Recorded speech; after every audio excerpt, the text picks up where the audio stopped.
وقف زمین اور وقف کرنا، وقف جائیداد، یہ ہمارا ایک مذہبی شعار ہے۔ ہندوستان کے دستور نے ہمیں اپنے مذہب کے اندر آزادی دی ہے۔ یہ ایک بدقسمتی کی بات ہے کہ ملک کا وہ سیکولر دستور جس کے اندر ہر اقلیت کو اور خاص طور پر مسلم اقلیت کو اپنے مذہب کے ساتھ زندہ رہنے کا حق دیا گیا ہے، اس حق کو موجودہ گورنمنٹ چھین رہی ہے۔ یہ کہنا بالکل غلط ہے کہ ہم اس کے اوپر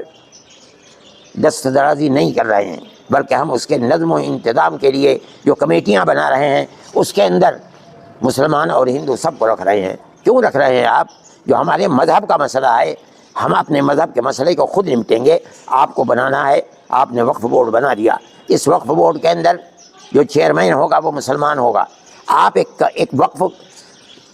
وزارت بناتے ہیں، اس وزارت کے اندر وزیر مان لیجئے کہ غیر مسلم ہوتا ہے، ہونے دیجئے، ہمیں کوئی اختلاف نہیں ہے۔ آپ بناتے ہیں بنائیے، ہونا تو یہ چاہیے تھا کہ آپ وقف کی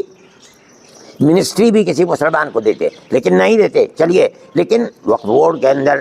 آپ کو دخل دینے کے لیے بئی معنی کہ آپ اتنی بڑی تعداد کے اندر اس میں غیر مسلموں کو لے آئیں جو ہمارے اوقاف کو جانتے نہیں، وقف کے مسائل کو نہیں جانتے، وقف کی اہمیت کو نہیں جانتے، وقف ہے مذہبی چیز یا نہیں ہے اس کو نہیں جانتے، وہ لوگ وقف کے اندر داخل ہوں گے تو اس کا مطلب یہ ہے کہ وہ ہمارے اوقاف کو کھا لیں گے۔ اس لیے ہم تو کھلے طور پر کہتے ہیں کہ اگر اوقاف کو اس ترمیم کے ساتھ جس کو آپ لے کر کے آئے ہیں اگر لائیں گے تو اس کا مطلب یہ ہے کہ اس کی مذہبی حیثیت کو آپ ختم کر دیں گے اور ہمارے اوقاف کے اوپر آپ قبضہ کر کے جیسے چاہیں گے اسے تہز نہز کر کے برباد کریں گے۔ ہمارے پاس کوئی طاقت ایسی نہیں ہے کہ ہم اس کو سڑکوں کے اوپر لے کر کے آئیں، نہ ہم جمعیت علماء ہند اس کو اس حیثیت سے دیکھتی ہے، لیکن قانونی اعتبار سے ہمیں کورٹ کا رخ کرنا چاہیے۔ ہم آج کورٹ کے اندر چلے گئے اور میں یہ سمجھتا ہوں کہ قانونی اعتبار سے سب سے پہلے ہم ہی گئے ہیں۔ جو لوگ گئے ہیں وہ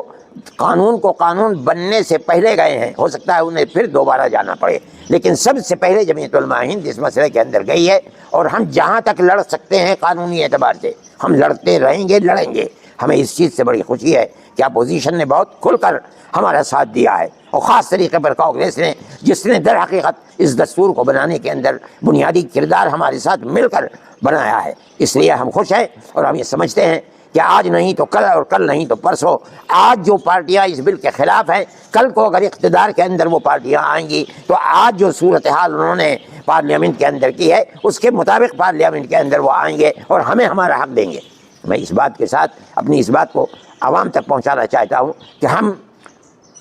کسی بھی مسئلے کے اندر سڑکوں کے اوپر نہیں آتے، اور ہم یہ سمجھ رہے ہیں کہ سڑکوں کے اوپر آنا مسلمان کے لیے مفید بھی نہیں ہے۔ ہماری لڑائی گورنمنٹ سے ہے، ہم کورٹ میں جاتے رہے ہیں، آسام کے مسئلے کے اندر کورٹ میں گئے ہیں، خود جو ملکی مسائل ہیں ان کے اندر گئے ہیں، اور ہمیں اللہ کے فضل و کرم سے سپریم کورٹ سے پورے حقوق ملے ہیں۔ ہم اس اپنے نظریے کے ساتھ آ رہے ہیں اور سپریم کورٹ میں گئے ہیں کہ اللہ اگر چاہے گا تو انشاءاللہ ہم یہاں جیتیں گے، اس لیے کہ دستور کے الفاظ بالکل کھلے ہوئے ہیں۔ ہم اس دستور کے ساتھ آئیں گے، ان دفعات کے ساتھ آئیں گے تو انشاءاللہ ہم کامیاب ہوں گے۔ ہم عوام سے کہتے ہیں کہ جو ہم نے وعدہ کیا تھا بالکل ابتدا کے اندر کہ ہم کورٹ میں جائیں گے، الحمدللہ آج ہم کورٹ میں چلے گئے۔ ہو سکتا ہے کہ ہم اپنی اکائیوں سے صوبوں کے اندر کہیں کہ وہ اپنے اپنے صوبے کے ہائی کورٹ کے اندر بھی جائیں، ہم سپریم کورٹ کے اندر پہنچے ہیں۔ اللہ سے دعا ہے کہ ہم جس چیز کو لے کر چل رہے ہیں ہمارے مذہب کو حفاظت اللہ تعالیٰ عطا فرمائے، اور ہم